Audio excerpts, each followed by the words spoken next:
Ang matatag na ugong ng mga jet engine ay pumuno sa cabin habang ang mga pasahero ay nanirahan sa kanilang mga upuan. Isinara ang mga overhead bins, umalinggaw ang mga safety announcement sa pasilyo, at bahagyang nanatili sa hangin ang amoy ng muling pinainit na pagkain.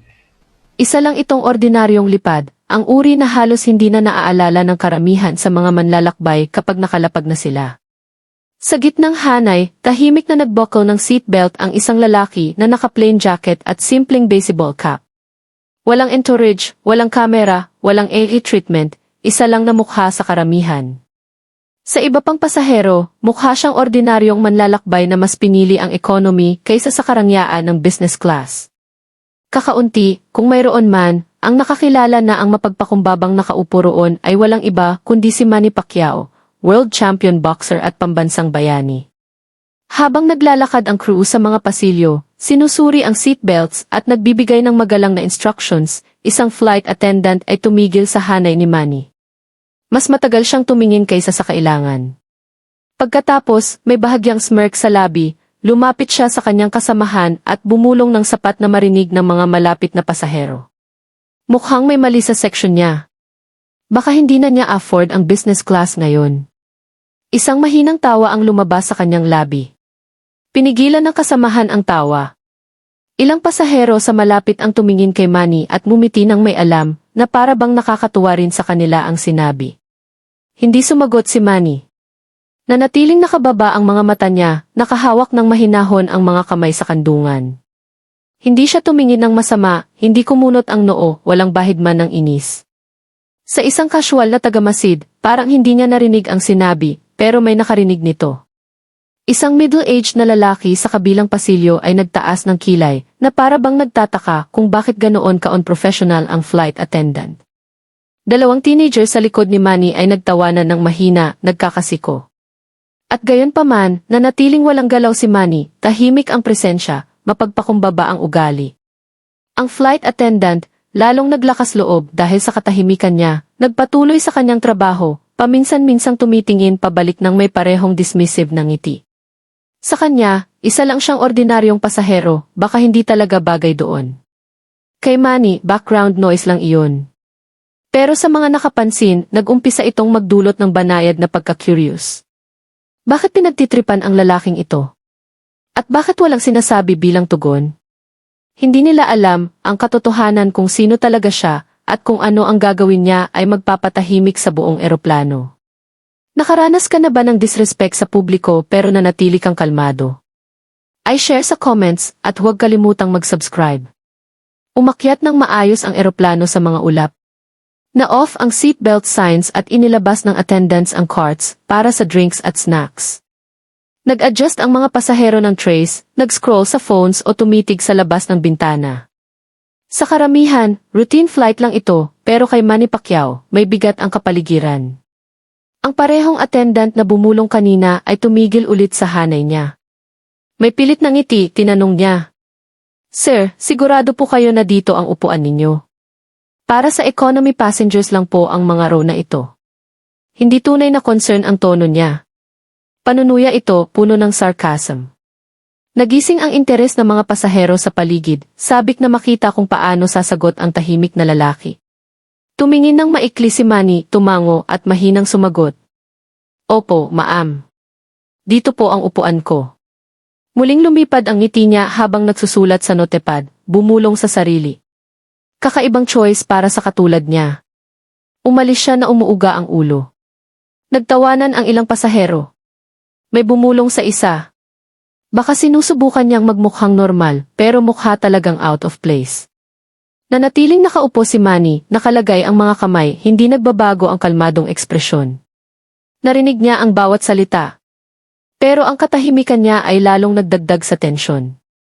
Maya-maya, habang dumadaan siya sa drinks cart, inilagay niya ng medyo malakas ang tasa ni Manny sa tray. Tumalsik ang tubig, may ilang patak na natapon. Ingat po, sabi niya ng may mock concern. Huwag maging magulo.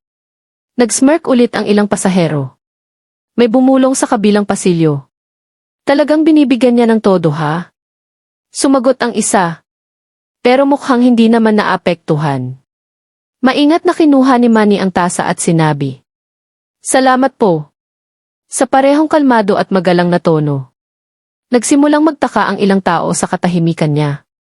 May babaeng 2 row ang likuran ay kumunot ang noo, bumulong. Bakit hindi na lang siya magsalita? Halatang tinutuya siya. Pero hindi ginawa ni Manny iyon. Pinanood niya ang pasilyo. May pag-iisip ang tingin niya na para bang sinusuri niya higit pa sa serbisyo. Lalong tumindi ang tensyon sa loob ng cabin. Bawat sarcastic na salita mula sa attendant.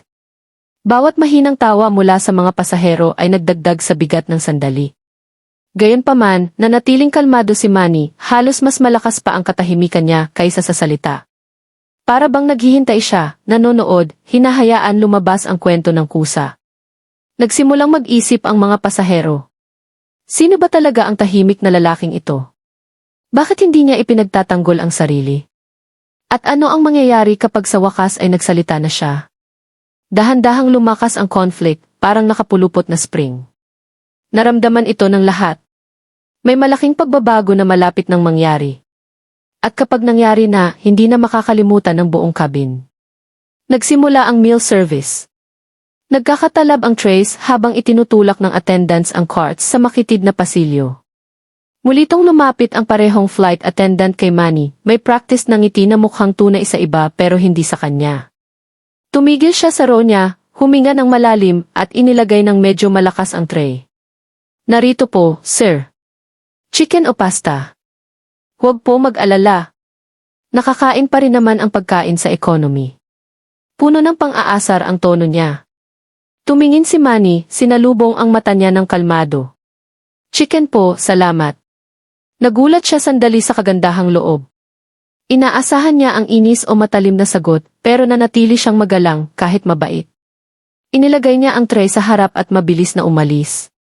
Lumapit ang pasahero sa tabi ni Manny. Isang businessman sa suite, halatang naiinis sa nakita. Bumulong siya. Bakit mo hinahayaang magsalita siya ng ganyan sa'yo? Bastos siya. Ngumiti ng mahina si Manny habang binubuksan ang plastic cutlery. Lahat tayo may pinagdadaanan na hindi natin nakikita. Baka may dinadala rin siyang problema. Umiling ang businessman sa hindi makapaniwala. Pero hindi mo dapat hayaang bastusin ka. Kumain si Manny at nanatiling tahimik, mas malakas ang kanyang kababaang loob kaysa sa anumang argumento. Ilang row ang likuran, ang 2 teenagers na nagtawanan kanina ay ngayon ay maseryosong nakatingin. Bumulong ang isa. Bakit sobrang kalmado niya? Kung ako yon, matagal ko nang sinagot. Sumagot ang isa. Baka mahiyain lang. Pero hindi mahiyain si Manny. Matyaga siya. Habang nagpapatuloy ang lipad, pinindot ni Manny ang call button para sa tubig. Bumalik ang parehong attendant. Matigas ang postura, medyo matalim ang tono. Po. Tubig lang po, salamat, mahinang sabi ni Manny. Ibinaon niya. Pero bago ibigay, tiningnan siya ng may pagka-curious. Hindi ka naman pala madaldal. Karamihan ng pasahero nagrereklamo sa lahat. Ikaw nakaupo lang at mumingiti. Mahinang natawa si Manny. Bakit magrereklamo? Mayroon naman akong lahat ng kailangan dito. Hangin na hinihinga, upuan na pahingahan, pagkain na makakain, at mababait na taong naglilingkod sa amin. Nagbago ang ekspresyon niya. Sandali, nawala ang sarcasm, pero dahil sa pride, pinilit niyang ibalik ang smirk. Hindi naman lahat iniisip ng ganyan. Ibinigay niya ang tubig at mabilis na umalis. Narinig ng mga malapit ang usapan. May nagkunot noo sa ugali niya. May naghanga sa composure ni Manny. Nagsisimula ng kumita ng tahimik na respeto ang tahimik na lalaki sa baseball cap mula sa mga dating tumawa sa kanya. Pero sa ilalim ng kalmadong ibabaw, lumalakas ang curiosity. Sino ba talaga siya? Bakit hindi naapektuhan ng mga pang-aasa? At bakit napakatalino ng mga salita niya? Ang attendant mismo ay nabalisa.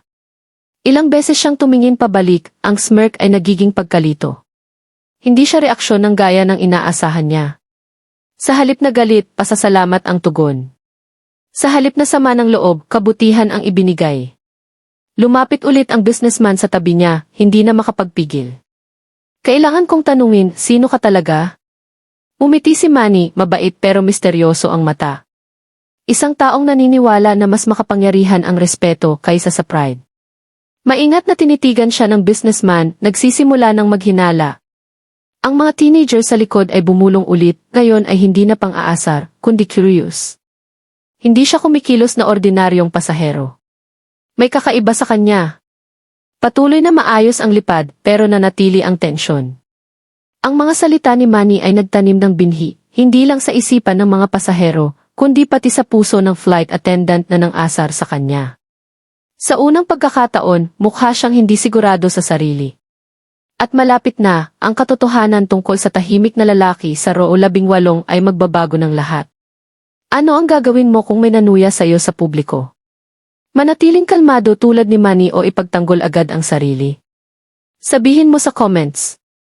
Dumilim ang ilaw sa cabin habang pumapasok sa cruising altitude ang lipad.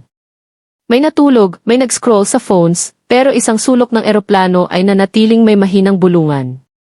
Curious ang mga tao sa kalmadong lalaki sa baseball cap na hindi naapektuhan ng panunuya. Ang flight attendant ngayon ay medyo nabalisa sa pasensya niya, bumalik para kunin ang trays. Nagdalawang isip siya nang makarating sa row ni Manny. Sa unang pagkakataon, lumambot ang tono. Hindi ka madaling magalit, no? Tanong niya, kalahating curious, kalahating defensive. Ngumiti ng magalang si Manny. Maraming dahilan ang buhay para magalit, pero marami ring dahilan para magpasalamat. May something sa boses niya na nagpawala ng sarcasm. Nagtilt siya ng ulo. Ano ang ibig mong sabihin? Lumipat ang tingin ni Manny sa bintana, nanonood sa mga ulap. Sandali, parang nasa ibang lugar siya, hindi sa eroplano, kundi sa mga alaala. Lumaki akong walang-wala, simula niya ng mahina. Nahihirapan ang pamilya ko araw-araw. May mga gabi na walang makain. Bilang bata, nagtatrabaho ako sa kalye, nagtitinda ng tinapay, nag-shine ng sapatos, kahit ano para mabuhay. Hindi ako lumaban para sa fame, kundi para makakain ang pamilya ko. Nagblingko ang attendant, nagulat sa openness. Ilang pasahero sa malapit ay lumapit ng bahagya, nagpapanggap na hindi nakikinig pero malinaw na nakikinig. Natatandaan ko pa ang pagtulog sa karton. Patuloy ni Manny, matatag pero mabigat ang boses. Mas madalas kong nakalaban ang gutom kaysa sa kalaban. Bawat suntok na binato ko ay hindi para sa glory. Para sa survival, para sa pag-asa. Nawala na talaga ang smirk ng attendant. Sa lugar nito ay quiet guilt. Hindi niya inaasahan na ang ordinaryong pasaherong ito ay may ganitong kwento. Bumulong ang businessman sa tabi ni Manny halos sa sarili. Hintay, parang ngi. Huminto siya, nanlalaki ang mata. Nagsisimula ng makilala. Patuloy si Manny na natiling kalmado at mapagpakumbaba. Tumawa rin sila sa akin noon. Sabi nila maliit ako, mahirap, hindi ako magtatagumpay. Pero hindi ako nasira ng mga salitang iyon. Tinulak pa nila ako. Nilunok ng mahirap ang attendant, biglang maliit ang boses. Kaya naging boxer ka? Sa wakas ay tumingin si Manny sa kanya, mabait ang mata. Nagligtas sa akin ang boxing, pero hindi ang panalo o titulo ang mahalaga. Ang makapagbigay ng maayos sa pamilya ko, at mamaya ay makatulong sa iba na nahihirapan tulad ko noon. Tahimik ang buong row. Ang mga teenager sa likod, na dating nagtawanan, ngayon ay nakatitig ng malaki ang mata. Pinindot ng businessman ang labi, alam na niya ang katotohanan. Hindi ito ordinaryong pasahero. Ito si Manny Pacquiao, ang lalaking nagbigay inspirasyon sa milyon-milyon. Ang attendant, napagtanto ang pagkakamali, tumingin sa ibang direksyon, namumula ang pisngi. Ang panunuya na akala niya harmless ay ngayon ay pakiramdam na malupit sa harap ng kanyang kababaang loob. Si Manny naman, walang galit o sama ng loob. Simpleng sinabi. Kaya hindi ako naaapektuhan kapag hinuhusgahan nila ako. Hindi nila alam ang mga laban na pinagdaanan ko. Lahat tayo may pinaglalaban na hindi nakikita. Nanginginig ang kamay ng attendant habang kinukuha ang tray. Sa unang pagkakataon, walang sarcasm ang boses. Po, hindi ko po alam. Pasensya na po. Umiti ng mahina si Manny. Walang dapat ipagsorry. Ang respeto ay pagpili at bawat araw ay may pagkakataon tayong pumili nito ulit. Sa paligid nila, lalong lumakas ang bulungan. Nag-ugnay-ugnay ang mga pasahero. Napagtanto nila kung sino ang nasa row 18 at malapit nang hindi na maitago ang katotohanan. Lalong tumindi ang katahimikan sa kabin bawat minuto. Ang flight attendant, dating puno ng confidence sa panunuya, ngayon ay restless. Naglalaro ang mga kamay habang itinutulak ang empty tray cart pabalik sa pasilyo. Nagpapalitan ng tingin ang mga pasahero, dahan-dahang nabubuo ang realization. Lumapit ng mas malapit ang businessman sa tabi ni Manny, hushed pero urgent ang boses. Sa tingin ko alam ko na kung sino ka. Ikaw si Manny Pacquiao, di ba? Ang mahinang ngiti ni Manny ay walang ibinunyag. Isa lang akong manlalakbay tulad ng iba. Pero hindi kumbinsido ang businessman. Lumingon siya sa mga teenager sa likod. Google mo siya. Tingnan mo ang picture. Sa ilang segundo, napahiyaw ang isa, itinaas ang phone. Siya nga. Tingnan nyo, Manny Pacquiao. Kumalat ang balita sa kabin na parang apoy. Nagunat ang liig ng mga pasahero, bumubulong ng pangalan niya nang hindi makapaniwala. May nagtakip ng bibig. May lumapit sa pasilyo para makita ng malinaw. Kahit ang mga natutulog ay nagising sa biglaang bus. Natigilan ng flight attendant sa kalagitnaan ng hakbang, kabog ang puso. Dahan-dahang lumingon kay Manny na wala na ang smirk. Namutla ang mukha nang maramdaman ang bigat ng mga naunang salita. Pinagtripan niya ang world champion, senador. Isang lalaking ipinagdiriwang hindi lang sa tagumpay sa ring, kundi sa kabutihan at serbisyo sa mahihirap. Lalong lumakas ang bulungan parang alon sa buong eroplano. Siya nga ba talaga? Si Manny Pacquiao. Diyos ko, naka-economy siya. Bakit sasakay ang katulad niya sa ganito? Isang babae sa aisle seat ay hinawakan ang dibdib. Hindi ako makapaniwala. Legend siya. Nagbago ang mood mula amusement patungo sa awe. Ang mga dating tumawa sa sarcasm ng attendant ay ngayon ay mukhang guilty, nahihiya na hindi sila tumulong kanina. Kahit ang mga teenagers na dating nagtawanan ay nakatitig na ng malaki ang mata, namumula ang mukha sa hiya. Lumapit ang flight attendant, nanginginig ang boses. Sir, hindi ko po alam, hindi ko po nakilala kung sino kayo. Tumingin si Manny sa kanya. Kalmado, matatag, mabait. Walang problema, mahinang sabi. Dapat hindi nakadepende sa kung sino ang tao ang respeto. Nanginginig ang labi niya. Binuksan ang bibig para sumagot pero walang lumabas. Sa halip, ibinaba ang ulo, nahihiya. Dumating ang ibang crew, ngayon ay may bigla ang respeto. N.T. Pacquiao. Naparangalan po kaming makasakay kayo sa flight na ito. Sabi ng isa, bahagyang yumuko. Nag-alok ang isa ng upgrade sa business class. Umiling si Manny. Salamat po, pero komportable po ako rito. Gusto ko pong makasama ang mga tao. Nagulat ang mga pasahero sa sagot. May tahimik na palakpak, may nagpunas ng mata. Narito ang isang lalaki na mailahat, fame, yaman, kapangyarihan, pero pinili ang kababaang loob kaysa pride, simplicity kaysa luxury. Bumulong ang businessman sa tabi niya nang may paghanga. Hindi ka panipaniwala. Ang dami mong naabot, pero nakaupo ka rito na parang isa sa amin, Manny. Tumingin si Manny sa kanya nang may maliit na ngiti. Ang greatness ay hindi sinusukat sa kung saan ka nakaupo sa eroplano. Sinusukat ito sa kung paano mo tinatrato ang mga tao. Lubos na tumagos ang mga salitang iyon sa puso ng lahat na nakikinig. Kahit ang mga dating nang isi sa isip ay nadama ang kirot ng konsensya. Ang attendant, hindi na makatiis sa katahimikan, bumulong ulit. Sobrang pasensya na po. Hindi lang po kayo ang binastos ko. Ang sarili ko rin. Tumango ng mabait si Manny. Tinanggap ko po ang sorry. Tandaan, hindi titulo o itsura ang nagde-define ang tao. Ang kabaitan. Nag-ugnay-ugnay ang mga pasahero. Tumango, bumulong ng mga bagay tulad ng tama yan. At ano na klaseng lalaki yan? Nawala ang tensyon na dating pumuno sa kabin, pinalitan ng paghanga, kababaang loob at respeto. Hindi na maikakaila ang katotohanan. Ang lalaki sa row 18 ay hindi ordinaryong manlalakbay. Siya si Manny Pacquiao. At ang tahimik niyang dignidad ay ginawang respeto ang dating paghusga.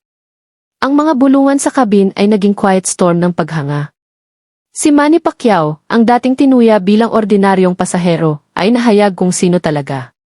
Lumapit ang mga pasahero sa pasilyo, nakaunatingin, may nagtaas ng phone ng palihim, iba naman ay natulala sa kababaang loob niya. Pero si Manny mismo ay hindi naapektuhan ng biglaang atensyon. Nanatiling kalmado, umiinom ng tubig, relaxed ang postura. Para sa kanya, walang nagbago. Isa pa rin siyang tao sa lipad, hindi mas mataas o mas mababa sa iba. Ang flight attendant naman ay hindi na maitago ang hiya. Ang dating arrogance ay mabigat na sa dibdib.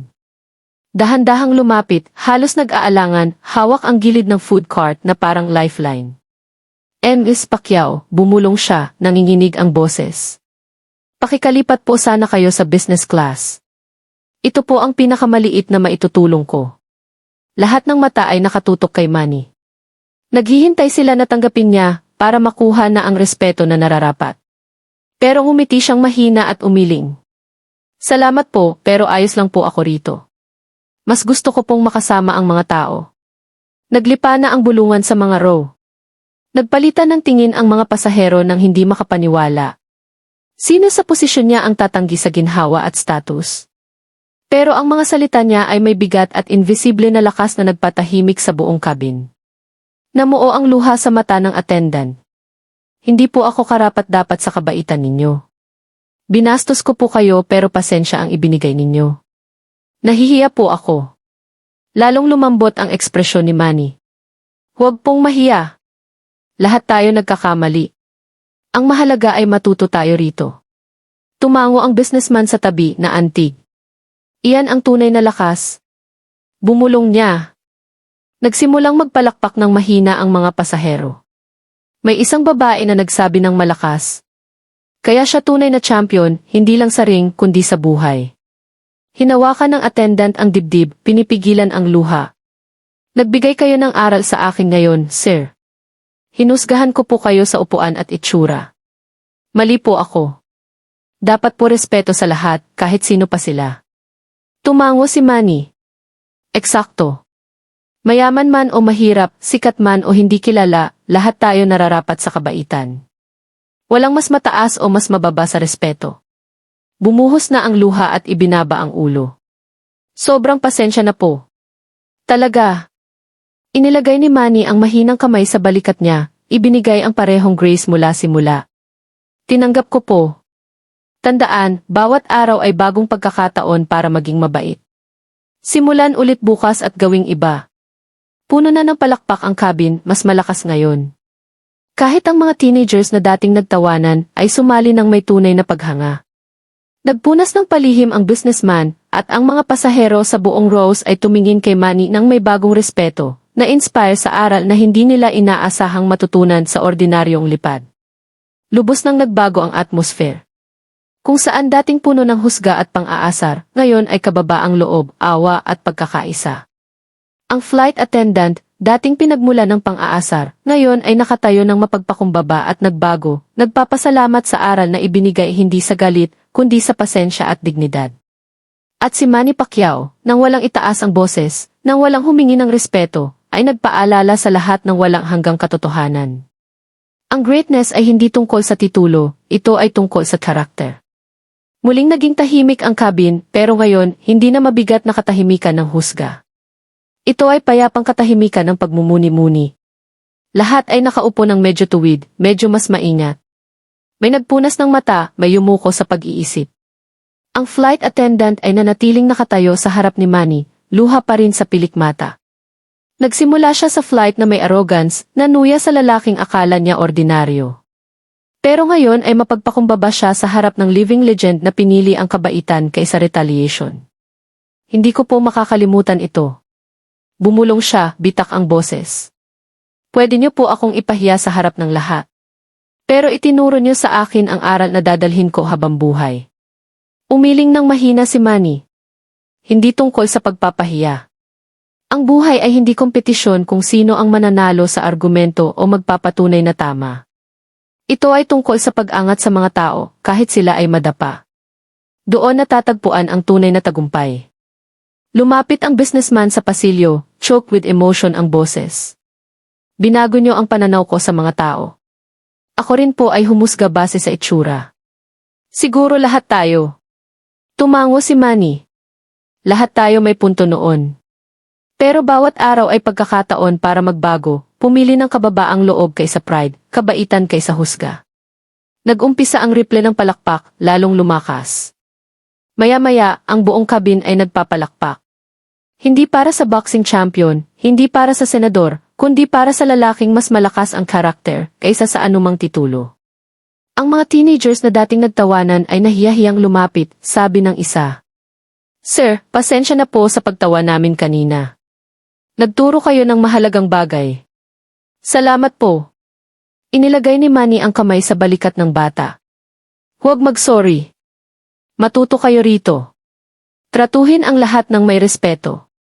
Kahit nakasuit, naka-uniform, o simpleng damit, hindi mo alam ang mga laban na pinagdaanan nila.